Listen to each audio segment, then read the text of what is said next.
네, 오늘은 십자가 앞에 서면 분노가 사라진다. 십자가 앞에 서면 분노가 사라진다 라는 제목으로 하나님 말씀 증거하도록 하겠습니다.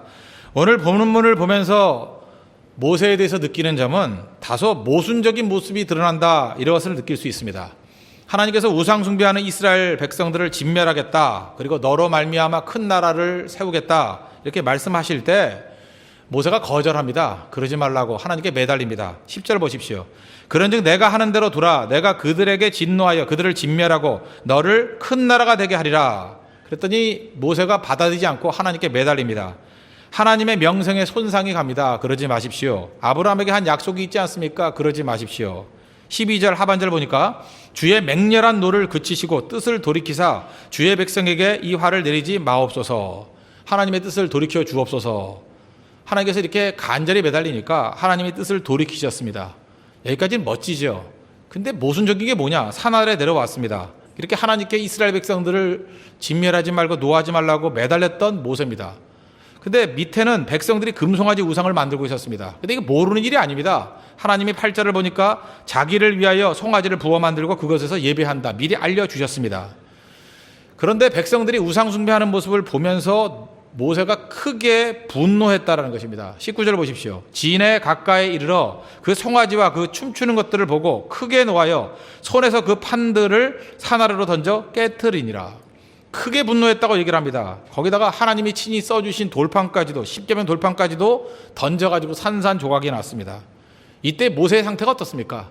컨트롤이 안 되는 상태입니다. 분노가 컨트롤이 안 돼요. 어떻게 이렇게 분노할 수 있을까? 거기다 20절에 가면 더 지나친 행동까지 합니다. 모세가 그들이 만든 송아지를 가져다가 불살라 부수어 가루를 만들어 물에 뿌려 이스라엘 자손에게 마시게 하니라. 그 금송아지 우상 만든 것들 갖다가 그 금가루겠죠. 다 뿌려가지고 가루를 만들어가지고 물에 타가지고 다 억지로 마시게 했다는 것입니다. 극단의 분노의 표현이죠. 어떻게 이럴 수 있는가? 도대체 모세의 모습이 어떤 게 진짜인가? 하나님 앞에 매달리는 모습이 진짜인가? 분노하는 모습이 진짜인가? 이게 모순적인 모습이 보이더라는 것입니다. 사람마다 다 쓴뿌리가 있는데 쓴뿌리는 자기가 약해졌을 때, 제일 상태가 안 좋을 때 드러나게 돼 있습니다. 그런데 모세에게 있어서 약할 때마다 드러나는 쓴뿌리가 뭐냐? 이게 분노입니다. 분노는 모세의 삶 가운데 중요한 순간마다 나타나서 그의 인생을 힘들게 만들었습니다. 제일 먼저 모세가 분노했던 장면이 언제입니까? 40세에 자기가 이스라엘 백성들을 건지겠다고 나올 때입니다. 출애굽기 2장 11절 보니까 모세가 장성한 후에 한 번은 자기 형제들에게 나가서 그들이 고되게 노동하는 것을 보더니 어떤 애굽 사람이 한 히브리 사람 곧 자기 형제를 치는 것을 본지라. 동족이 학대당하는 모습을 봤습니다. 분노했습니다. 그래서 쳐 죽이잖아요. 12절 좌우를 살펴 사람이 없음을 보고 그 애굽 사람을 쳐 죽여 모래 속에 감추니라. 여러분들 그 이스라엘의 지도자 모세가 시작이 살인자로 시작했다는 것을 잊지 마십시오. 우리 이 부분을 다 놓쳐버려요. 아니 조금 학대했다고 죽일 문제입니까? 그 모세는 분노로 말미암아 사람도 쉽게 죽일 수 있는 그런 사람이었다는 것입니다. 그게 출발이에요. 그 다음에 나타나는 분노가 바로 왕 앞에 서고 난 다음에 40년 지나고 난 다음이죠. 9번째 재앙 마치고 난 다음의 모습입니다. 하나님께서 미리 말씀해 주셨습니다. 바로의 마음을 완악해 만들겠다. 옛날 성경에 의하면 바로의 마음을 강팍해 만들겠다. 네 말 잘 안 들을 거다. 그러면 그 말씀대로 순종하면 되는 거 아닙니까?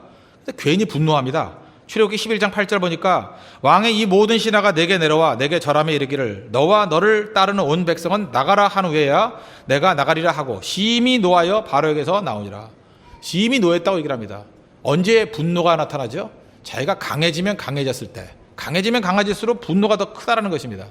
즉 9번째까지 재앙을 내렸으니까 굉장한 그 힘이 생겼겠죠. 이제는 하나님의 대언자라는 능력도 생겼겠죠. 어깨에 힘이 들어가니까 막 분노하기 시작하더라는 것입니다. 그리고 또 언제 분노? 세 번째 분노는 이겁니다. 시내산에서 내려왔습니다. 오늘 본문이에요. 하늘의 영광을 봤죠. 하나님의 영광을 맛봤죠. 이제 하나님의 능력으로 무장이 되어 있습니다. 그랬더니 출애굽기 32장 19절을 보니까 그 춤추는 것들을 보고 크게 노하여 손에서 그 판들을 산 아래로 던져 깨트리니라. 분노했습니다. 또 모세가 분노했던 게 언제냐? 말년입니다. 그의 사역의 말년. 이스라엘 백성들이 물이 없다고 원망합니다. 이스라엘 백성들의 특기 은사가 뭡니까? 허구한 날 원망하는 거예요. 원망하다 망할 놈들이죠. 맨날 원망합니다. 거기까지 좋아요. 하나님께서 그 원망을 들으시고 반석을 명하기만 하면 물이 나올 거다, 그렇게 얘기를 했습니다. 그런데 분노했던 모세 거기에 머무르지 않습니다. 민수기 20장 10절을 보니까 모세와 아론이 회중을 그 반석 앞에 모으고 모세가 그들에게 이르되 반역한 너희여 들으라. 우리가 너희를 위하여 이 반석에서 물을 내랴. 분노하면서 하나님이 주시는 능력인데 우리가 1인칭으로 바뀌죠. 내가 너희를 위하여 이 반석에서 물을 내랴. 그러면서 지팡이로 반석을 2번 내리쳤습니다. 분노의 표현이죠. 물이 터져 나왔습니다. 그런데 하나님이 뭐라고 말씀하십니까?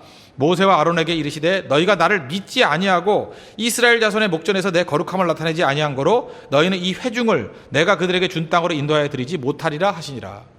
모세가 출애굽의 지도자였는데 가나안 땅에 들어가지 못했던 이유가 무엇입니까? 이 분노 사건 때문에 그렇다는 거예요. 분노했던 것 하나님이 인정하지 않았습니다. 넌 못 들어가. 그래서 인생에서 중요한 순간마다 분노 때문에 인생을 그르치게 되더라는 것입니다. 혹시 여기 지금 조용하게 얌전하게 앉아 계신 성도 가운데도 일주일 동안 최근에 잠깐 이렇게 분노심이 치밀어 오르지 않습니까? 그것이 우리 인생을 망치게 만들 수 있다는 것입니다. 그래서 신약 성경에 야고보 사도가 이렇게 고백합니다. 야고보서 1장 19절 보니까 듣기는 속히 하고 말하기는 더디하며 성내기도 더디하라. 그 다음에 1장 20절 중요한 구절인데 사람이 성내는 것이 하나님의 의를 이루지 못함이라. 분노해가지고 성내는 것을 통해서 하나님의 의가 이루어지지 못한다는 것입니다. 오늘 모세의 분노를 통해서 이 분노의 영적 본질을 한번 분석해 봤으면 좋겠습니다. 모세가 왜 이렇게 분노하나? 그럼 우리도 마찬가지죠. 내가 왜 자꾸만 분노하나? 이유가 뭐겠습니까? 분노의 영적 실체는 에고에 있습니다. 자아. 내 자아가 깨지지 않았기 때문에 자꾸만 분노하는 거예요. 그래서 에고가 강한 사람은요, 분노의 형태로 드러날 뿐입니다. 그걸 분노라고 생각하면 안 돼요. 분노를 통해서 내 속에 있는 자아를 발견해야 돼요. 이 굳건한 자아, 깨지지 않는 자아, 그걸 발견해야 된다는 것입니다. 그래서 자아의 반대말이 뭐냐? 십자가죠. 그래서 분노의 반대말이 십자가입니다. 내가 잠깐 분노하고 있다는 얘기는 무슨 얘기냐? 십자가를 붙들지 않는다는 얘기예요. 뒤집어 얘기해서 십자가만을 철저히 붙드는 인생은 분노가 사라지는 인생을 산다는 것입니다. 지금 모세가 하나님 앞에 서 있을 때의 모습은 어떤 모습입니까?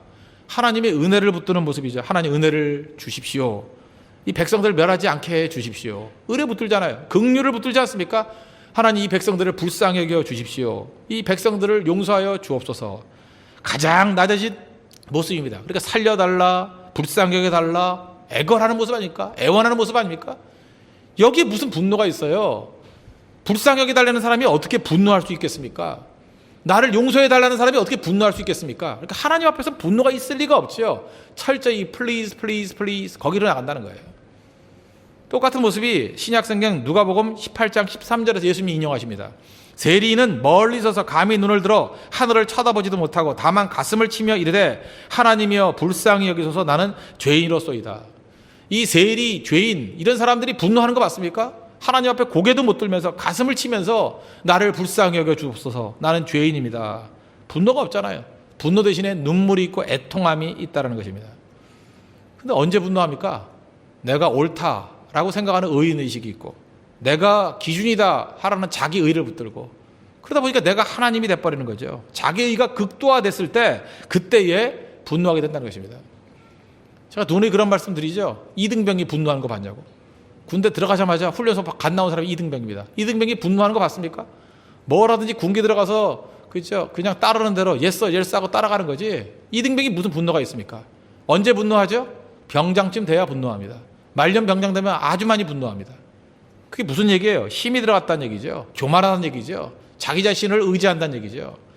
우리도 마찬가지입니다. 신앙생활을 이등병같이 해야 되는데 말년 병장 같은 모습으로 신앙생활하는 사람들이 있다는 것입니다. 어깨에 힘이 잔뜩 들어가고 내가 옳다, 나밖에 없다 그런 모습으로 살 수 있다는 것입니다.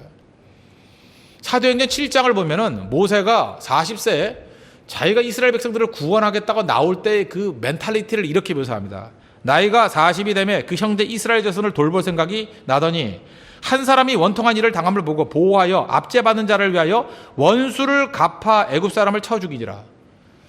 모세가 나섰던 이유가 뭐예요? 내가 원수를 갚겠다. 그 의식이 있었어요. 또 25절 그는 그의 형제들이 하나님께서 자기의 손을 통하여 구원해 주시는 것을 깨달으리라고 생각하였으나 그들이 깨닫지 못하였더라.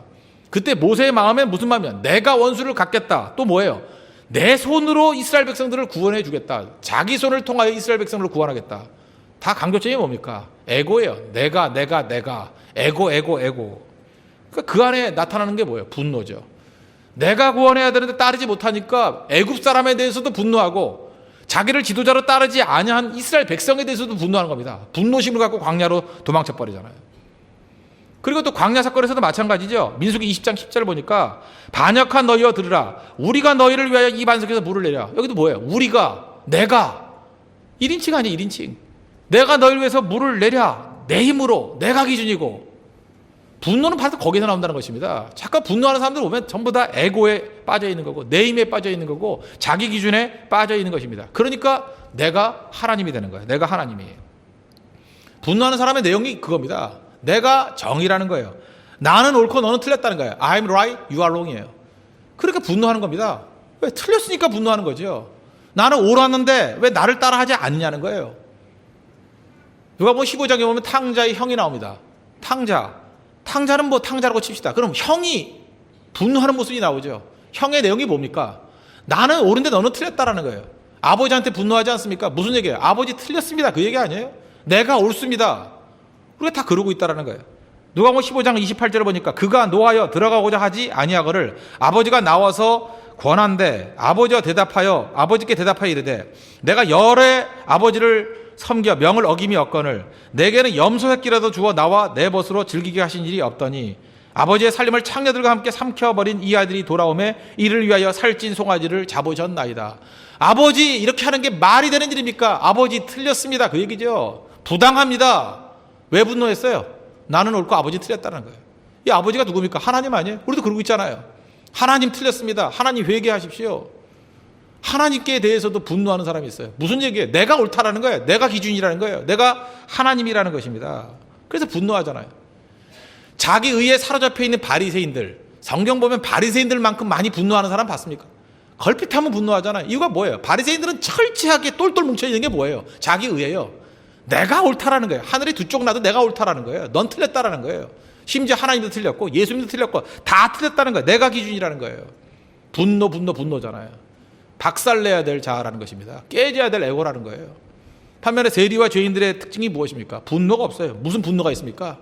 나를 불쌍히 여기소서, 나를 용서해 주옵소서.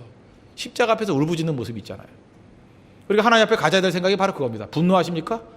자기 의에 빠져 있는 사람들이에요. 애통하고 계십니까? 십자가 붙든 인생이라는 것입니다. 그러므로 분노의 본질은 내 뜻대로 돼야 되는 거예요. 내 뜻대로. 여러분 내 뜻대로 다 돼야 됩니까? 세상이 내 뜻대로 다 돼야 돼요? 내 뜻대로 돼야 된다. 그럴 때 그게 안 될 때 분노가 나오는 거예요. 내 뜻대로 돼야 된다. 이 분노를 성경은 뭐라 그러는지 알아요? 불신앙이라 그럽니다. 모세가 분노했을 때 민수기 20장 12절 보니까 너희가 나를 믿지 아니하고 그랬어요. 하나님은 그 모세의 분노를 불신앙으로 얘기했어요. 네가 나를 믿지 아니하고. 분노는 곧 불신앙이라는 것입니다. 분노는 곧 교만이라는 거예요. 뭐가 그렇게 옳아요? 뭐가 그렇게 잘났어요? 맨날 분노하는 이유가 뭐예요? 내가 옳은데 세상이 다 썩었다는 거 아니에요? 내가 기준인데 세상이 나대로 따라오지 않는다는 거 아니에요? 내 뜻이 옳은데 왜 내 뜻대로 따라오지 않느냐, 그거 아니에요? 분노의 핵심은 자아입니다. 자아. 그래서 분노의 반나말이 뭐예요? 십자가 앞에서 죽어있는 나의 모습. 십자가예요, 십자가. 그러므로 이 교회에서 성도들이 하나님 말씀 앞에 서 있다 그러면서 잠깐 분노하는 거, 입술로는 십자가를 따른다고 하면서 내용적으로는 아직도 자아가 죽지 않은 모습이 그대로 있기 때문에 그렇다는 것입니다. 그래서 갈라디아서 5장 24절 보니까 우리 자아를 십자가에 매달아야 된다고 얘기를 해요. 그리스도 예수의 사람들은 육체와 함께 그 정욕과 탐심을 십자가에 못 박았느니라. 옛날 성경 보니까 정과 욕심을 십자가에 못 박았느니라. 내 뜻을 십자가에 못 박아야 되고요. 내가 옳다 하는 생각들을 십자가에 다 못 박아야 된다는 것입니다. 그리고 주님 뜻 따르는 거예요. 그게 신앙입니다. 신앙이는 그거예요. 자아가 남아있으면서 무슨 신앙입니까? 자기를 믿는 거지. 성경을 한번 보십시오. 누가복음 10장 38절 이하에 보면은 마르다와 마리아가 등장을 합니다. 이 마르다와 마리아를 비교하는 거 굉장히 중요하다고 생각합니다. 예수님께서 나사로의 집을 자주 가셨거든요. 나사로라는 오빠와 마르다, 마리아라는 자매가 있는 집입니다. 예수님 가셔서 베다니에서 자주 쉬셨습니다. 근데 어떤 일이 벌어지냐? 누가복음 10장 39절 보니까 그에게 마리아라 하는 동생이 있어 주의 발치에 앉아 그의 말씀을 듣더니, 여러분 지금 선입견을 다 버리고 이 말씀을 들어보십시오.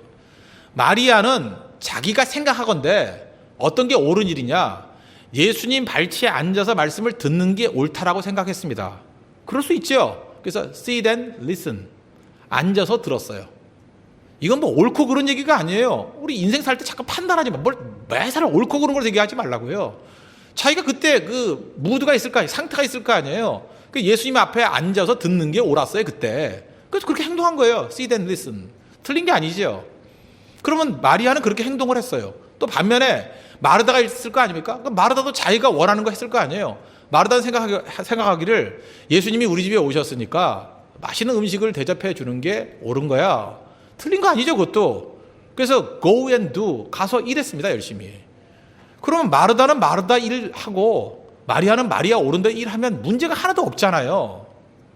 근데 지금 마르다가 일했다라는 것 자체가 틀렸다고 생각하는 거 성경 잘못 보는 거예요. 마르다가 일한 게 틀린 게 아니에요. 마르다이 틀린 게 뭔지 아십니까? 나는 옳고 너는 틀리다. 그게 틀린 거예요. 마르다의 태도가 뭔지 아십니까? 10장 40절 보니까 마르다는 준비하는 일이 많아 마음이 분주한지라 예수께 나아가 이르되 주여 내 동생이 나 혼자 일하게 두는 것을 생각하지 아니하시나이까 그를 명하사 나를 도와주라 하소서. 마르다의 문제점은 뭐예요? 나는 지금 이렇게 부엌에서 일하고 있는데 부엌에서 일하는 건 옳다라는 거예요. I'm right. 반면에 see then listen 하는 저 마리아는 틀렸다라는 거예요. 그러니까 마리아 혼내주라는 거예요. 빨리 와서 나하고 똑같이 일하게 만들어 주십시오. 아니 도대체 자기가 일하는 것이 옳다라는 근거가 어디 있어요? 자기 혼자 그렇게 생각하는 거 아니에요. 그런데도 불구하고 자기는 옳고 마리아는 틀리다고 생각했던 그 태도, 그 멘탈리티, 그게 옳지 않다라는 거예요. 그래서 예수님 시정해 주시잖아요. 41절 보니까 주께서 대답하여 이르시되 마르다야 마르다야, 두 번 묻는 거 보니까 안타깝다는 얘기죠. 마르다야 마르다야, 그죠? 내가 많은 일로 염려하고 근심하나 뭐 이렇게 분주하냐, 그런 얘기죠. 몇 가지만 하든지 혹은 한 가지만이라도 족하니라 마리아는 이 좋은 편을 택하였으니 빼앗기지 아니하리라 하시니라. 이 말씀 이렇게 쉬워 보이지만 좀 어려운 얘기죠. 한 가지만이라도 족하니라. 이게 무슨 얘기인지 알아요? 네가 선택한 일이나 열심히 해라, 그런 얘기죠. 마리아에 대해서 잠깐 신경 쓰지 말고 마리아에 대해서 잠깐만 정죄하고 판단하려고 그러지 말고 마리아는 지금 마리아가 선택한 see then listen이 옳다 그 얘기가 아니에요. 마리아가 생각하는데 그게 옳다고 생각하는지 하고 있지 않느냐. 그럼 놔둬라요. 놔둬라. Let it be. 놔둬라. 그리고 네가 원하는, 네가 생각하는 옳다고 생각하는 일이 뭐예요? 부엌에서 일하는 거죠. Go and do. 그렇다면 네가 원하는 거 하면 될 거 아니냐. 왜 네가 하는 거에 대해서만 가치를 두고 그걸 옳다고 생각해서 남을 비판하느냐. 그게 옳지 않다라는 게 예수님의 시각입니다. 물론 한참 지나고 난 다음에 뭐 예수님께서 앉아서 말씀 듣는 것이 옳다라고 말씀해 주셨으면 시정하면 될 거 아니에요. 근데 어떤 일도 하기 이전에 뭐가 옳고 그른 걸로만 접근하는 거, 선악과로만 접근하는 거, 이게 어떻게 정당한 일이냐? 그게 아니라는 거죠. 네가 원하는 go and do만 맞는 것이 아니라 see then listen도 맞는 일이다. 맞을 수도 있다. 넌 go and do 하지만 마리아는 see then listen 하면 어떠냐? 왜 그것과 왜 판단하냐는 거예요. 놔두면 되는 거지. 우리 가운데도 지금 신앙생활 하면서 그런 사람 되게 많지 않습니까? 하나님께서 여러분께 주신, 내게 주신 은혜가 있잖아요. 그럼 내게 주신 은혜를 가지고 충성하면 된다고요. 충성하면. 자기 충성함을 가지고 그 잣대를 가지고 남에게 갖다 대가지고 왜 너 나같이 안 하느냐. 그 문제가 있는 거 아니에요? 나같이 안 한다고 생각하니까 분노가 치밀어 오르는 거죠. 내가 하나님이에요? 내가 기준이에요? 왜 다 나같이 다 해야 됩니까? 그럴 일이 없잖아요. 많은 순간에 우리 독선에 빠져가지고 나같이 하는 것만이 옳다고 생각해요. 그 자체가 벌써 자기 의에 사로잡혀 있는 모습이고 자기가 하나님이 되어 있는 모습이라는 것입니다. 우린 그런 모습이 아니죠. 주님이 내게 주신 은혜에 따라서 헌신하면 되는 것입니다. 일상생활 가운데도 이런 생각 되게 많습니다. 예를 들어서 제가 아는 성도님이 계시는데 그분은 검은 깨에 거의 모든 인생을 거시는 분입니다. 검은 깨를 먹어야 되고 검은 깨를 머리에 발라야 되고 그럼 머리카락도 난대요. 검은 깨를 먹으면 혈압도 떨어지고요. 검은 깨를 먹으면 소화도 잘 되고 검은 깨를 먹으면 간도 좋아지고 하여튼 그분은 어떻게 검은 깨 그 선지자 같은 모습이 됐는지 난 이름을 모르겠어요. 검은 깨. 그리고 이분은 흰 걸 다 싫어합니다. 흰쌀밥 이거 죄악시예요. 흰쌀밥 안 된다는 거예요. 그죠? 흰 설탕 진짜 안 된다는 거예요. 그죠? 흰 밀가루 하여튼 흰 건 다 악이에요. 이분들은. 그러니까 검은 거 나쁜 거 아니죠. 검은 깨 먹는 게 죄입니까? 아니잖아요. 검은 깨에 꽂혀가지고 검은 깨 인생을 거는 거 제가 볼 때 뭐 그럴 수도 있어요. 그분 검은 깨 집사님이니까 검은 깨 좋아요. 근데 문제는 뭐냐 하면 자기가 검은 깨를 그렇게 좋아하고 매달린 것까지는 문제가 없는데 그 검은 깨를 목사에게 먹이려고 하는 게 문제예요. 그렇잖아요. 목사가 검은깨를 안 먹어서 머리카락이 다 빠진대요. 목사가 검은깨를 안 먹어서 자꾸만 고혈압이 됐대. 그래서 약 먹고 있고 그런데요. 검은깨를 안 먹으니까 뭐 문제가 있대요. 뭐 얼굴도 헬스케지고 문제가 있다 그러고 뭐 검은깨. 그럼 몇 번 정도 권면해서 검은깨가 좋다. 이제 그럼 생각이 있을 거 아닙니까? 그럼에도 불구하고 검은깨를 안 먹으면 또 다른 길이 있겠지. 그러면 되는데 검은깨를 먹지 않은 거에 대해서 분노를 해요. 볼 때마다 분노해요. 막 화를 버럭 내고 준지 한 달 됐는데 왜 없어지질 않냐 이러고 갖다 버릴까요? 어떻게 해야 돼요? 그 문제가 되잖아요, 그죠? 검은깨 안 먹으면 교회 옮긴다 그러고 이게 문제 아니잖아요, 이거. 자기가 생각하는 것이 절대 기준이고 절대 선이고 그거 아닌 건 다 죄악시한다. 누가 그래 누가? 검은깨 안 먹으면 죄예요? 검은깨 안 먹으면 우리 잘못하는 거예요? 아니잖아요. 지금 극단적인 예지만 이런 경우가 얼마나 많습니까? 내가 생각하기에 옳다고 생각하는 것들을 강요해요. 내가 생각하기에 옳다는 것이 기준이 돼가지고 남 공격하고 그럴 때가 얼마나 많아요. 내가 그렇게 옳은 거예요? 내가 그렇게 옳게만 살았나요? 하나님의 은혜 안에서 연약하고 부족하지만 살아가는 존재들 아닙니까? 근데 우리 강요하잖아요. 거기서도 문제가 생긴다는 것입니다. 그 샌델 교수의 그 정의란 무엇인가 그런 책이 굉장히 많이 팔렸죠. 그 저스티스라는 책의 핵심이 뭐예요? 그거 읽고 난 다음에 저한테 와가지고 뭐 그 도대체 메시지가 뭡니까? 그 책에서 뭘 배워야 됩니까? 잠깐 이런 얘기를 하는데 저는 그 책에서 나오는 메시지는 딱 하나라고 생각합니다. 우리 각자가 자기 사상과 자기의 어떤 배경 속에서 정의라고 생각하는 게 있죠. 거기 책 읽어보면 자기가 생각하는 정의 하나 정도는 붙들 수 있어요. 아, 내가 이런 부분을 정의라고 생각하는구나. 근데 그 자기가 생각하는 정의 부분에 또 다른 이면이 있죠. 그게 정의가 아닐 수 있는 또 다른 사람의 의견에 어떤 그 근거가 있다고요. 그래서 사무엘 샌들 교수의 그 책에서 마이클 샌들 교수의 마지막 책의 결론이 뭐냐면 이거예요. 결론이 없어요. 네가 생각하는 정의만이 정의가 아니다. 그게 결론이에요. 혼자서 옳다 그러지 말라는 거죠. 다른 기준의 정의도 있을 수 있다. 맞는 얘기죠. 근데 우리는 그러지 않잖아요. 내가 기준이고 내가 정의고 내가 생각하는 게 옳고 그거 강요해야 된다는 것입니다. 맨하탄 프로젝트라는 게 있죠. 맨하탄 프로젝트. 미국에서 2차 대전 전에 원자탄 개발하는 계획이죠. 그래서 미국 내에 있는 석학들을 다 모았습니다. 똑똑한 사람 다 모았어요. 그 맨하탄 프로젝트에 포함된 사람 가운데 한 사람이 프린스턴 대학의 라이언이라는 교수예요. 라이언 박사. 이따가 합시다. 지금 제가 이 얘기를 왜 하냐면 그냥 똑똑한 사람이다. 그렇게 생각하면 돼요. 얼마나 똑똑하면은 프린스턴 대학 학교도 좋은데 거기에 교수까지 하면서 또 그 정도만이 아니라 맨하탄 프로젝트에 포함될 정도로 똑똑한 사람이었을까. 아주 똑똑하다고 합시다 그냥. 근데 그의 아들이 있는데 아들이 공부를 썩 좋아한 것 같지 않습니다. 중퇴를 했는데 대학교 중퇴도 아니라 고등학교 중퇴를 했어요. 고등학교까지 나오질 않고 그냥 중부에 있는 미시간 호수에 가가지고 맨날 요트만 타는 거예요. 요트 타다가 너무 재밌으니까 그 요트 만드는 기술자 밑에 들어가서 3년 동안 일을 했어요. 요트 만드는 일. 근데 이 아들은 너무 행복한 거예요. 요트 타는 것도 행복하고 요트 만드는 것도 행복하고 너무 행복한 거예요. 3년 정도 지나니까 자기도 요트를 대충 만들 수 있는 거예요. 자기가 곰곰이 생각해 보니까 1년에 요트 3척만 만들면 1년 동안 먹고 살 생활비가 나온다는 거예요. 그런데 큰 요트가 아니니까 요트 한 척 만드는데 15일 정도 걸린대요. 그러니까 1년에 45일만 일하면 되는 거예요. 45일. 얼마나 좋아요. 그죠? 45일 동안만 일하고 10달 반을 놀 수 있으니. 그러니까 실제로 그렇게 인생을 사는 거예요. 그러니까 너무 행복하게 기쁘게 자기가 좋아하는 일을 하면서 1년에 45일만 일하고 나머지는 계속 노는 거예요. 그러니까 놀다 지치니까 어떤 일이 벌어집니까? 주변에 어려운 아이들 있잖아요. 요트에 데려다가 태워도 주고. 그러니까 주변 사람들이 너무 좋아하는 거예요. 공짜로 요트 태워주고 애들 잘 돌봐주니까. 그러니까 점점 많은 사람들에게 칭찬도 듣고 본인은 자부심 생기고 기쁨이 넘치고 좋은 거예요.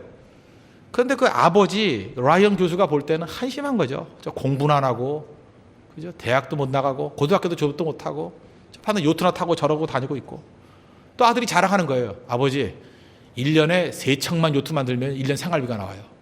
아버지 그것도 속이 터지는 거예요. 그런 기술이 있으면 30척을 만들어가지고 그죠? 10년 먹고 살 걸 쌓아두고 있어야지 왜 3척 만들고 노냐고. 그죠? 나머지 하는 시간에 좀 더 만들어야지. 아들은 이해를 못하는 거예요. 더 만들어 뭐 하냐고. 3척만으로 충분히 생활비가 되는데 아버지하고 생각이 다른 거예요. 생각이. 그게 마음에 티격태격하는 모습이 있었습니다. 그러다가 아버지와 함께 미시간 호수에서 이렇게 배를 타고 있는데 갑자기 어떤 어린아이 하나가 물에 빠졌어요. 소리를 질러대고 구해달라고 그러는데 수영을 잘하는 사람이 없을 뿐더러 또 수영을 웬만큼 잘하지 않고는 못 구해내잖아요. 그래서 발만 동동 구르고 이 라이언 교수도 안타까워하고 있었습니다. 근데 그때 아들이 물속에 뛰어들더라는 거예요. 그 요트 만드는 기술자고 또 물 좋아하니까 수영도 잘하겠죠. 가가지고 멋진 모습으로 어린아이를 건져내 오더라는 거예요. 바깥에 있는 사람들이 박수를 치면서 환호성을 칩니다. 그리고 최고의 영웅이 돼버립니다. 그리고 최고의 가치 있는 인생을 사는 사람으로 인정을 받습니다. 그 모습을 물끄러미 바라보면서 이 아버지가 충격을 받은 거예요. 내가 석학이라 그랬는데, 그렇죠? 내가 공부를 잘하는 사람이고 이 맨하탄 프로젝트에 포함될 정도의 능력 있는 사람인데 물에 빠진 아이를 건지는 일에 있어서는 무력하다라는 거예요. 아무것도 아니더라는 거예요. 그리고 자기는 그 똑똑한 머리를 가지고 그 맨하탄 프로젝트가 뭡니까? 원자탄 만들어서 사람 죽이는 거 아니에요. 히로시마 나가사키에서 뭐 수십만 명 죽었잖아요. 근데 아들은 살리는 일을 하더라는 거예요. 살리는 일. 물에 빠진 애, 물론 한 명이지만 살리는 일. 그리고 이렇게 인정받고 기뻐하는 모습이 있구나. 아들한테 그런 얘기 했다는 거예요. 너는 나보다 몇 배나 위대한 인생을 사는구나. 이전까지 아버지 생각은 어떤 거였어요? 좋은 대학 나와가지고 그죠? 박사학위 받고 교수하고 이런 것만이 좋은 거라고 생각했는데 자기만이 옳지 않다는 걸 깨달은 거죠. 아들의 인생도 자기보다 훨씬 나은 인생이 될 수 있구나. 누가 내 인생이 최고 인생이라고 생각해요? 누가 공부가 최고라고 생각해요? 이 사회가 마찬가지입니다. 다 학교에 미쳐 있어요. 그죠? 공부만 잘하면 인생이 훌륭한 인생이라 그러고 뭐 좋은 학교만 나오면 뭐 대단한 인생이라 그러고. 우리 홍대 속에도 명문대 나온 사람 많이 있습니다. 명문대 나온 사람 무슨 도움이 돼요? 우리 캠프를 가거나 뭐 수련회 같은 데 가면 싸먹을 데가 없어요. 싸먹을 데가.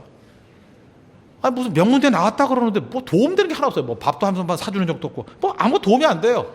가끔마다 잘난 척이나 하고 그죠. 지가 명문대 나온 게 나하고 무슨 관계가 있어요? 아무 도움이 안 돼요. 그죠? 그런데 반면에 무슨 어딘 대학 나왔는지도 잘 모르는 사람인데 가면 요리 참 잘해. 요리 정말 도움이 돼요. 그죠? 맛있는 요리 해주고 김치찌개 좋아하는데 김치찌개 잘 만들어주고 진짜 도움이 돼요. 어떤 사람은 이렇게 분위기를 아주 밝게 만드는 사람이 있어요. 진짜 같이 데리고 다니고 싶어요. 어딜 가거나 사람들 희생할 줄 알고 밝은 분위기 만들고 섬길 줄 알고 그게 가치 있는 인생 아닙니까? 누가 공부만이 최고다 이렇게 얘기할 수 있어요. 누가 세운 기준이에요? 이 땅을 살아가면서 공부만이 최고일 리가 없잖아요. 하나님께서 내게 주신 것들이 있잖아요. 적어도 우리가 신앙인이라 그러면 다른 건 모르지만 내가 생각하는 것만이 기준이다. 이건 버려야 된다는 것입니다. 내가 생각하는 것만이 기준이고 내가 생각하는 게 옳다고 생각하니까 잠깐 분노심이 생기는 거예요. 그게 자기이라고요. 내가 그렇게 옳아요? 그렇게 잘난 인생들이에요? 틀릴 수 있잖아요. 예배가 뭐예요? 내 자아에 옳다 하는 것들이 다 무너지는 시간이 예배라고요. 예배 올 때까지만 해도 자기 나름대로 다 개똥 철학들이 있잖아요. 그죠? 내 신조들이 있잖아요. 예배가 뭡니까? 십자가 앞에서 그게 다 무너져 내리는 거예요. 난 아무것도 아닙니다. 아무것도 아닙니다. 저는 예배 시작하기 전에 찬송 많이 부르지 않습니까? 찬송의 힘이 뭔지 아십니까? 찬송이 자아가 무너지는 거예요. 저는 자아가 무너지는 찬송이 제일 좋다고 생각합니다. 조금 전에 찬양했죠. 우리에게 향하신 여호와의 인자하심이. 인자가 헤세드거든요. 여호와의 인자하심이. 나를 향한 여호와의 인자하심이 그죠? 크고 크도다. 크시도다. 나를 향하신 여호와의 진실하심이 영원하시도다. 이런 찬양을 계속해서 반복해서 찬양할 때 나타나는 현상이 뭐예요? 내 자아가 다 무너져 버리죠. 내가 뭘 의지할 거예요? 내가 무슨 능력이 있어요? 제가 이전에 있던 교회에서 이렇게 청년들이 많이 모였습니다. 목사가 항상 이렇게 준비가 된 게 아니잖아요. 뭐 설교 준비 잘하면 좋겠지만 그 설교 준비 안 할 때도 있잖아요. 뭐 안 될 때도 있잖아요. 근데 가끔 이렇게 설교 준비가 안 될 때가 많아요. 있습니다. 이해해 주세요. 근데 딱 앉아 있는데 보니까 밑에는 수천 명이 앉아 있는 거예요. 젊은이들이. 그때 막 목이 말라서 갈급한 심령으로 이제 목사가 나와서 설교하기만을 기다리고 있는 거예요. 그죠? 다 기다리고 있는데 준비된 건 하나도 없어요. 뭐 있어야 주지. 줄 게 없는 게 줄게. 그럴 때 그 답답함 아십니까? 그럴 때 그 뒤에 앉아 있으면서 하나님 앞에 기도하는 게 그거예요. 하나님, 오늘 한 번만 살려주십시오. 삼손의 기도하고 비슷한 것 같아요. 이번만 나를 강하게 하사. 그죠? 이번만 나를 강하게 하사. 하여튼 삼손 기도 똑같아요. 그죠? 머리카락 잘린 삼손하고 똑같아요. 저는 없으니까 아예 그냥 삼손. 여호와께 부르짖어 이르되 주 여호와여 구하옵나니 이번만 나를 강하게 하사. 이번만 나를 강하게 하사. 그때 제가 자주 불렀던 찬양이 그거예요. 그죠? 우리에게 향하신 여호와의 인자하심이 한 번만 봐주세요, 주님. 이번만 힘을 주세요. 그렇게 애절함 가지고 찬양을 하다 보면요, 참 보여요. 찬양 한 곡을 통해서도 성도들이 변화돼요. 젊은이들이 눈물을 흘리고. 그래서 제가 찬송을 많이 할 때는 되게 설교 준비가 안 될 때입니다. 찬송을 많이 하면, 그죠? 그리고 하나님의 은혜를 구하는, 그러면 자아가 다 무너져 내려요. 내 자아도 무너져 내리고 성도들도 무너져 내리고 오직 하나님의 은혜만을 붙들어요. 그러면 뭐 그렇게 큰 은혜스러운 메시지를 증거하지 않아도 하나님께서 큰 능력과 은혜를 부어주시더라고요. 맨날 이러면 이게 범죄지만 가끔마다 한 번씩, 1년에 한두 번씩 이러면 이게 또 효력이 있어요. 이게 굉장히. 그때 느끼는 게 뭔지 알아요? 아, 내 자아가 무너질 때, 내 자아가 산산조각이 날 때 하나님께서 얼마나 크신 은혜를 부어주시나 그걸 깨닫게 된다고요. 예배는요, 어찌 보면 자아가 무너지는 시간입니다. 왜 찬양해요? 자아가 무너지자고. 왜 율동해요? 자아가 무너지자고. 그 연세 드신 분들이 율동하기 싫어하는 건 다 알아요. 앞에 딱 보면은 알아요. 팔짱 딱 끼고 벌써 분노하고 있잖아요. 몇 번 하는 거야 지금. 그죠? 내가 지금 뭐 이거 율동하러 왔냐? 빨리 설교해라. 이게 분노심, 막 눈이 이글이글 타오르는 그 불길. 그게 박살나요, 그게. 그죠? 그게 깨질 때까지 해야 되는 거죠. 예배가 그런 거예요, 예배가. 자아가 깨지는 거라니까, 자아가. 내 안에 있는 분노가 다 식어버리는 거. 그게 예배예요, 예배. 십자가 앞에 다 내놓고 나가는 거죠. 그래요, 주님. 뭐 아무 생각도 없습니다. 뭐 하라는 데까지 합니다. 뭐 40번 했네요, 지금 뭐. 50번 했네요. 율동하라면 율동하고, 찬양하라면 찬양하고, 일어서라면 일어서고, 앉으라면 앉고. 그러면서 하는 게 뭐예요? 자아가 깨지는 거예요. 내가 다 무너져 내리는 거. 그러면서 붙드는 게 뭡니까? 그렇죠. 나는 죄인입니다. 나는 연약한 종입니다. 예수님의 험한 십자가 붙들고 예수님의 능력 붙듭니다. 나를 불쌍히 여겨 주세요. 그게 바로 예배의 특징이라는 것입니다. 저는 찬양도 두 가지 찬양이 있다고 생각해요. 자아를 죽이는 찬양이 있고 자아를 살리는 찬양이 있어요. 최근 들어 너무 노래가 어려워졌어요. 너무 기교가 많은 노래, 또 뭐 부점이 있고 너무 화성학적으로 어렵고 이렇게 단조가 많은지, 그리고 이게 반음에 반음 막 해가지고 헷갈리게 만들고, 그런 찬양을 부를 때 느끼는 감정이 뭐예요? 혼자 흐뭇해요. 이런 찬양 아무나 하는 거 아니야. 그죠? 나 정도 이렇게 음악성이 있어야 돼. 이런 찬양 아무나 하는 거 아니야. 우리 교회 같이 수준 있는 성도들만 할 수 있는 찬양이야. 이게 무너져 내려야 된다는 거예요. 그냥 찬양 중에 제일 좋은 건 그거예요. 예수님 찬양, 예수님 찬양. 그냥 학교정이 땡땡땡 수준. 그죠? 딱 좋아요, 그게. 그런 거 계속 찬양하다 보면 무너져 내리잖아요. 우리에게 향하신 여호와의 인자하심이. 얼마나 단순해요. 그 단순함 속에서 자아가 다 깨져버리고 주님의 은혜밖에 없습니다. 험한 십자가 붙습니다. 그 자아가 깨져야, 자아가. 그게 능력이라고요. 그 은혜 가운데 나가야 된다는 것입니다. 자아가 완전히 깨지고 자아가 죽은 사람의 특징이 뭔지 아십니까? 아무것도 아닌 작은 것에 만족을 해요. 만족을 하니까 사랑스러워져요. 누가복음 2장 52절 보니까 예수님의 모습에 대해서 이렇게 묘사하죠. 예수는 지혜와 키가 자라가며 하나님과 사람에게 더욱 사랑스러워 가시더라. 사랑스러워하는 사람의 특징이 무엇입니까? 자아가 깨진 모습이에요. 그리고 자아가 깨졌으니까 지극히 작은 하나님의 은혜에 대해서도 만족해요. 그러니까 사랑스럽죠. 조금 전에 우리 인용했던 마르다와 마리아 예를 들어보십시오. 마리아 사랑스럽지 않아요? 마리아 뭐 별 생각 있어요? 이유가 뭐예요? 만족하잖아요. 주의 발치에 앉아 그의 말씀을 듣더니 see and listen. 그냥 그러잖아요. 앉아서 들어요, 말씀을. 만족해 하잖아요. 그래 사랑스럽죠. 우리 마리아 얼굴 본 적도 없지만 마르다보다 사랑스럽잖아요. 마르다는 어때요? 이게 뭐 하는 여자인지도 모르지만 부엌에서 일 좀 하고 난 다음에 괜히 성질 부리고, 그죠? 아, 일했으면 일했지, 그죠? 그거 갖고 왜 성질을 부려요? 왜 동생한테 시비 걸면서 왜 쟤는 안 시키냐 그러고. 교회 안에도 그런 사람 있죠. 시키지도 않는데 혼자서 기도 많이 하고 난 다음에, 혼자 누가 기도하려나? 혼자 40일 금식 기도하고 난 다음에 와가지고 뭐 이 교회는 뭐 금식 기도하는 사람이 영이 뭐 다 죽었다느니 뭐 이러고, 뭐하러 밥 굶어요? 밥이나 먹으라고 그거 들어서. 그렇잖아요. 아, 금식 기도하면 자기 자신에게 유익이 되는 거지 왜 그거 갖고 분노하고 다녀요? 기도하고 분노하고 뭐 하자는 거야 도대체?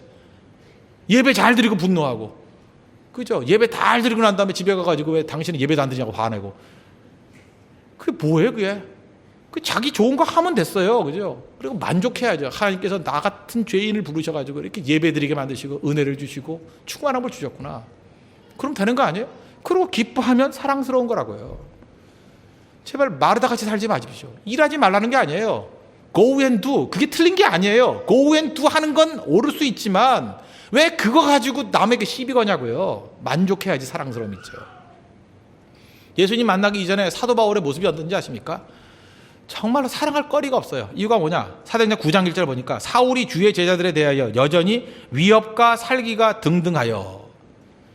십자가 만나기 이전의 모습이 어떤 모습인지 알 수 있겠죠. 위협과 살기가 등등하다. 십자가 만나지 못한 사람의 특징이 뭐냐? 살기가 등등해요. 근데 어떤 집사님인데 살기가 등등해요. 그 살기가 있으면 안 되죠. 그죠? 권사님인데 살기가 등등해요. 등등 제곱. 이거 문제가 있죠. 그러면 그 십자가 앞에 놓이게 되면 나를 불쌍히 여겨 주십시오. 그 모습이 있어야죠. 만족함이 있어야죠. 십자가의 은혜로 변화받은 사도 바울의 모습이 어떻게 변화됩니까? 빌립보서 4장 11절 보니까 내가 궁핍함으로 말하는 것이 아니니라. 어떠한 형편이든지 나는 자족하기를 배웠노니 나는 비천에 처할 줄도 알고 풍부에 처할 줄도 알아. 모든 일, 곧 배부름과 배고픔과 풍부와 궁핍에도 처할 줄 아는 일체의 비결을 배웠노라. 만족이 있잖아요. 자족이 있잖아요. 바울의 모습을 보면서 정말 사랑스럽지 않습니까? 이야, 이게 진짜 성도의 모습이구나. 그냥 하나님의 은혜를 받고 만족해 하는 거예요. 그죠? 내가 하나님 뭐 있어도 되고 없어도 됩니다. 비천에 처할 수도 있고 풍부에 처할 수도 있습니다. 그러나 주님께서 내게 능력 주신다 그러면 그걸로 난 만족하겠습니다. 사랑스럽잖아요. 그래서 성도들은 어딜 가든지 사랑스러울 수밖에 없어요. 왜? 그러니까 있는 모습에도 만족하거든요. 하나님이 주신 거에도 만족하거든요. 그리고 오늘 주신 메시지에서 나에게 적용하거든요. 내가 죄인이구나 회개하고 그리고 만족하거든요. 누가 들었어야 되는데 이런 말이 없어요. 그죠? 이거는 누가 반드시 들었어야 돼.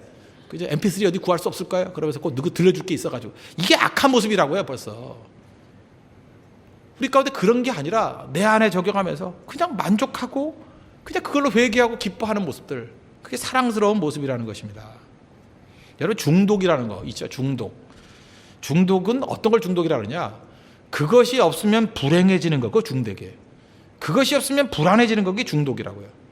예를 들어서 우리 뭐 먹고 살만해진다 그러면 여자분들 요즘에 핸드백 그렇게 좋아한다면서요. 뭐 삶에 여유가 있으면 좋은 핸드백 한두 개 뭐 살 수 있지요. 뭐 크리찬이 저렇게 비싼 가방을 들고 다니면 되냐? 잠깐 그래서 시비 걸지 말라고요. 여러분이 마르다예요? 잠깐 시비 걸어요. 크리찬이니까 크리스찬 디올 들고 다니면 되죠. 그죠? 크리찬이잖아 우리는.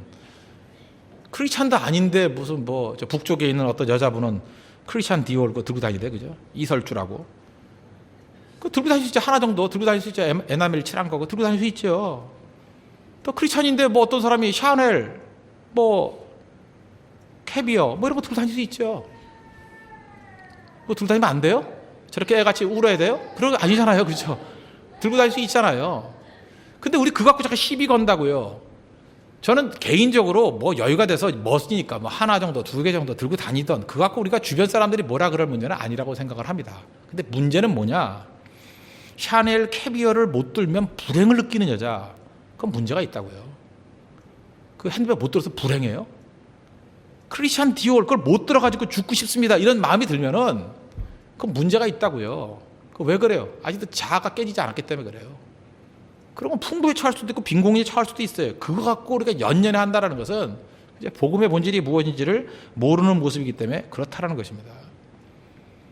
자아가 완전히 깨져버리면요, 하나님이 내게 주신 거에 대해서 만족하며 살 수 있다는 것입니다. 지난 주간에 제가 어느 가정에 신방을 갔습니다. 근데 신방 갔더니 그 가정이 참 아름다운 모습이 있더라고요. 부부가 13기 동갑이에요. 72년생이에요.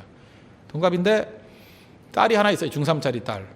그래서 셋이 살더라고요. 독생녀 하나 있어요. 독생녀. 이렇게 세 가족이 사는데 뭐 다른 건 모르겠어요. 근데 되게 만족해 살더라고요. 그 집이 조금 전에 가다가 얘기하대 정확히 자기 집 33평이래요. 나는 40평 정도 된 줄 알았는데 33평이래요. 근데 그 남자분이 뭐라 그러냐 하면은 저는 이제 평생 이 집보다 더 큰 집에서 살 일은 없대요. 그 이유가 뭐냐? 그랬더니 이제 딸 시집 보내면 둘밖에 없지 않아요? 그러니까 이게 제일 큰 집이래. 이것도 더 클 이유가 없대요. 더 줄이면 줄이지 더 크게 살고 싶지는 않대요. 왜냐하면 둘밖에 안 살 거니까. 그러면서 자기 집에 대해서 만족함이 있어요. 얼마나 만족해하는지 모르겠어요. 그리고 한 10년 전에 경제 위기가 있지 않았습니까? 경제 위기 때 너무 힘들어가지고 호주로 갔대요. 호주에 이민 간 게 아니고 그냥 돈 싸지면서 가서 놀다 왔대요. 1년 동안 펄스에서 놀다 왔대요. 그래서 놀면서 뭘 했냐 했더니 1년 동안 노니까 영어 실력이 좀 늘더래요. 그래서 다시 한국에 돌아와가지고 삼성에 취직했대요. 이유가 뭐냐? 이공계인데 영어를 잘한다고. 지금 젊은이들은 영어 다 잘하죠. 근데 13기지대 72년생들은 이공계들이 영어를 잘 못했대요. 참 좋은 시대에 살았죠. 영어 못하는 이공계. 그래서 1년 동안 호주에서 놀다가만 와도 그게 영어 실력이 탁월한 것이 되는 시대가 있었어요. 그래서 지금도 삼성 다니더라고요. 그러면서 그것도 하나님의 은혜다. 그러면서 히히낙낙 그래요. 중3 때 딸이 그러더라고요. 목사님 와서 좋대. 왜 좋냐 그랬더니 에어컨 틀어줘서. 집에 에어컨이 있는데 전기값 절약한다고 하루에 1시간밖에 안 튼대요. 절대로 안 틀어준대요. 그러면서 목사님 계속 와요. 그러면서 좋아하더라고요.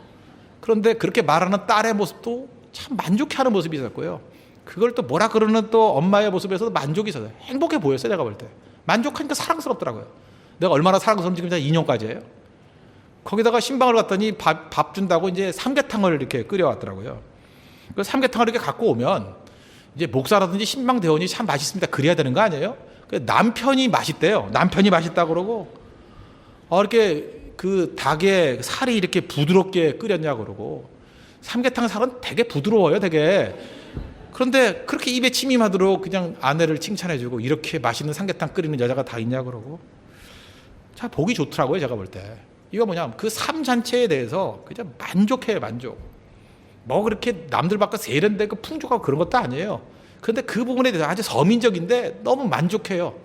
남편은 아내에 대해서 만족하고 아내는 남편에 대해서 만족하고 또 부모는 자녀에 대해서 너무 만족해하고 자녀는 또 부모에 대해서 진짜 자부심 갖고 만족해요. 만족하는 데서 나타나는 현상이 뭔지 아십니까? 행복하구나. 또 하나 뭔지 알아요? 참 사랑스럽구나. 그 모습이 있어야 된다는 것입니다. 포가 그렇게 잘나야 돼요. 그죠? 포가 내 뜻대로 돼야 돼요. 자꾸 내 뜻대로 하려고 그러니까 불만이고 분노가 터져나오는 거 아닙니까? 모세의 모습이잖아요. 그러니까 사랑스러움이라는 건 없어요. 어떻게 예수 믿는 사람이 이렇게 사랑스러운 모습이 없어요? 살기 등등하고. 포가 그렇게 옳아요? 자기가 하나님이에요? 밤낮 정죄하고 공격하고 비판하고 그걸 정의라 그러고 그걸 하나님의 뜻을 빙자해서 뛴다 그러고 십자가에 다 못 박게 될 자아라는 것입니다. 왜 많은 사람들이 자연을 좋아합니까? 자연을 좋아하는 이유가 뭐예요? 한강 좋아하고 산 좋아하고 저도 참 한강 좋아해요. 한강에 맨날 자전거 타고 다니고 저 산 좋아합니다. 숲을 좋아해요. 숲도 좋아하고 북한산 참 좋아하고 산 좋아해요. 뭐 얼마 전에 또 오대산도 가고 그랬죠. 산 참 좋아해요. 제가 강을 좋아하고 산을 좋아하는 이유가 뭔지 아십니까? 강이나 산은요 절대로 정죄하지 않아요. 제가 한강에 아무리 자전거를 타고 돌아다녀도 한강이 전병훈 목사 회개하라 천국이 가까웠다 이러지 않아요. 그죠? 너 언제 변화될래? 이렇게 정죄하지 않아요. 산에 갔을 때 그 나무들이 막 우거져 있잖아요. 나무들이 저를 나무라지 않아요. 나무가 저를 나무라지 않아요. 그냥 항상 그냥 숲은 숲으로 머물러 있고 강은 강으로 머물러 있으면서 환영해 주잖아요. 용납해 주잖아요. 그래서 자연 속에서 많은 사람들이 위로를 받는 겁니다. 저는 한강을 다니면서 이렇게 산을 다니면서 그런 생각이 들어요. 하나님, 제가 목회를 해도 한강같이 목회하기를 원합니다. 북한산같이 목회를 하기를 원합니다. 오대산같이 목회를 하기를 원합니다. 무슨 얘기예요? 정죄하지 않는 만남. 참 중요한 거거든요. 이게 만나가지고 누굴 정죄하지 않고 그냥 만나는 거예요. 근데 제가 과거에 보니까 심지어 질문을 해도 질문 자체가 정죄가 될 수 있더라고요. 저는 그 사람이 인적사항 안다 그래가지고 이렇게 물어봤어요. 어느 대학 나왔어요? 근데 대답을 못해요. 명문대학 나온 사람이나 그 대학을 금방 얘기합니다. 뭐 그냥 어디 나왔어요? 뭐 자꾸 이래요. 빨리빨리 똑바로 얘기해. 시간 없어. 이렇게 잠깐 얘기하면은 마지못해 그냥 죽는 소리 같이 살짝 얘기해요. 아, 내가 공부를 못해서. 제가 그때 알았어요. 질문 자체가 정죄가 될 수 있다는 거. 질문에서 너 어느 대학 나왔어? 그 자체가 그죠? 너 공부 되게 안 했구나. 어떻게 인생 그렇게 살았니? 반성해. 이런 식의 정죄가 된다는 걸 알았어요. 그래서 제가 요즘에 신방 가가지고 질문 거의 안 해요. 해도 거의 정죄가 없는 질문이에요. 뭐 물 주세요. 뭐 이런 질문하지. 절대 정죄가 있는 질문 안 해요. 그죠? 뭐 주스 하나 주세요. 정죄가 될 수 없잖아요. 그죠? 무슨 집에 주스도 없어. 이런 게 아니잖아요. 그죠? 뭐 없으면 많을 거지. 그러니까 가가지고 하는 일이 뭐냐 하면 뭐 신방 같이 갔던 성도들이 그런 얘기를 해요. 목사님은 신방인지 그냥 즐기고 오는 건지 잘 모르겠다고. 진짜 가서 그래요. 가가지고 그냥 즐겁게 얘기하고 뭐 그죠? 오빤 강남 스타일의 노래나 듣고 오고 뭐 그래요. 밥 잘 먹고 오고 그냥 희희낙낙 그러다 와요. 그런데 묘한 일이 벌어집니다. 신방 다 끝나고 난 다음에 나중에 연락이 올 때 보면은 이번 신방을 통해서 큰 은혜 받았습니다. 힘을 얻었습니다. 이제 우리 가정에 진짜 10년 만에 외부 손님이 왔는데 이제 가정도 오픈해야 된다는 자신감이 생겼습니다. 아, 우리 가정이 이렇게 화기애애한지 몰랐습니다. 또 우리 가정에서 이렇게 찬송 소리가 울려 퍼지고 말씀이 선포되는 게 너무 좋습니다. 이유가 뭔지 알아요? 정죄 없는 만남이에요. 여러분, 뭐가 그렇게 옳아요? 한강 가서 자전거나 타십시오. 한강은 정죄하지 않아요. 저 한강을 닮아가십시오. 그냥 어떤 사람 옆에서 그냥 강물을 흘러갑니다. 제3 한강경 붙을 그런 식의 노래 불러가면서 그죠? 그냥 그렇게 같이 어울리는 모습, 그게 만족이고 그게 사랑스러움이에요. 모세 지가 뭘 했어요? 모세가 분노해가지고 이룬 게 뭐가 있어요? 하나님의 능력으로 다 이루었는데 그냥 하나님 옆에서 만족하고 있을 때 많은 일을 이뤘잖아요. 그때 내가 뭘 하겠다 그러는 순간에 열받쳐서 분노하다가 이런 일이 뭐가 있어요? 자기도 제대로 자기 인생도 제대로 처리를 못하는 인생이 돼버렸죠. 여러분 잊지 마십시오. 지금도 분노심이 생깁니까? 분노가 여러분 인생 망치고 있는 거예요. 성냄을 통해서 하나님의 의를 이루지 못한다니까요. 분노의 본질이 뭔데요? 자기의예요, 자기의. 분노의 본질이 뭔데? 내가 바리새이주의에 빠져 있는 거예요. 분노의 본질이 뭔데요? 내가 율법주의에 빠져 있는 거라고요. 분노의 본질이 뭔데요? 그게 죄악이에요, 죄악. 분노의 본질이 뭐예요? 그게 불순종이라고요. 계속 분노하시겠습니까? 분노하지 말자가 아니에요. 십자가 앞에 나가서 험한 십자가 붙들어야 됩니다. 나를 불쌍히 여겨 주옵소서. 내가 죄인입니다. 내가 무슨 기준입니까, 주님? 나 틀렸습니다. 내가 틀렸다 하는데 다른 사람한테 I'm right, you are wrong 그럴 수 없잖아요. 빠르다 보십시오. 지가 뭘 잘났어요, 그죠? Go and do 그게 옳은 거예요? See and listen 그게 틀린 거예요? 그걸 왜 틀렸다고 얘기를 하냐고요? 우리 가운데도 그런 성도 있어요. 기도할 때에도 정지하는 사람이 있어요. 예를 들어서 어떤 그 카리스마 계통의 영향을 받았던 분들 막 기도를 시끄럽게 해야 되잖아요. 주야 주야 소리 질러야 되고 그렇지 않습니까? 그럼 조용히 기도하는 사람이 틀린 거예요? 성경에 보면 사무엘의 어머니 한나 소리 안 내고 기도했잖아요. 하나님 그 기도 들으셨잖아요. 사무엘도 주시고 기도 여인 아니에요? 한나의 기도의 대명사 아니에요? 기도 누가 시끄럽게 알아요? 조용히 하는 기도가 틀린 기도예요? 아니에요. 그런 기도도 있는 거예요. 반면에 우리 시편 같은 데 보면 하나님께 부르짖었다. 그죠? 내게 부르짖으라. 내가 응답하겠고 뭐 예레미야 33장 3절부터 시작해서 부르짖는 거 cry out 크라제이 이게 소리 지르다는 거죠. 소리 지르는 거. 바디메오도 크라제이 cry out이에요. 소리 지르면서 부르짖었잖아요. 틀린 거예요? 그것도 옳은 거예요. 하나님께서 소리 지르는 기도를 주시면 소리 지르면 되는 거고 또 무슨 소망교회 출신들은 되게 조용하잖아요. 그죠? 그런 사람 또 조용히 기도하면 되는 거고. 근데 괜히 뭐 조용한 데서 기도하는 사람이 와가지고 뭐 이 교회는 이렇게 뭐 천박하다느니 그런 소리 하지 말아요. 그죠? 천박한 게 어디 있어요? 내게 주신 은혜를 가지고 그냥 내 기도하면 되는 거고 그냥 내게 주신 부르짖는 기도를 가지고 내 기도하면 되는 거예요. 비판하지 말라고요. 정죄하지 말라고요. 그걸로 분노하지 말라고요. 그게 십자가에 달린 백성들의 특징이라는 것입니다. 여러분들이 한강만 닮아도 가정의 평화가 임합니다. 여러분이 북한산에 있는 숲에 있는 나무들만 닮아도요 여러분의 공동체에 화평을 심는 자가 될 수 있다는 거예요. 그게 복음입니다. 십자가 붙을 때 우리 삶 가운데 평화가 임하게 된다는 것입니다. 십자가 붙들고 승리하는 우리 믿음의 신실한 종 되기를 축원합니다. 기도하겠습니다. 이 시간 다 같이 하나님 앞에 간구하도록 하겠습니다. 주님, 분노는 교만의 또 다른 모습입니다. 분노는 불순종의 또 다른 모습입니다. 분노는 깨지지 않은 자아의 모습입니다. 분노를 다 깨버리고 예수님의 험한 십자가 붙들고 나를 불쌍히 여겨 주십시오. 그리고 만족하고 사랑스러워져가는 인생 될 수 있도록 해달라고 다 같이 하나님 앞에 간구하도록 하겠습니다.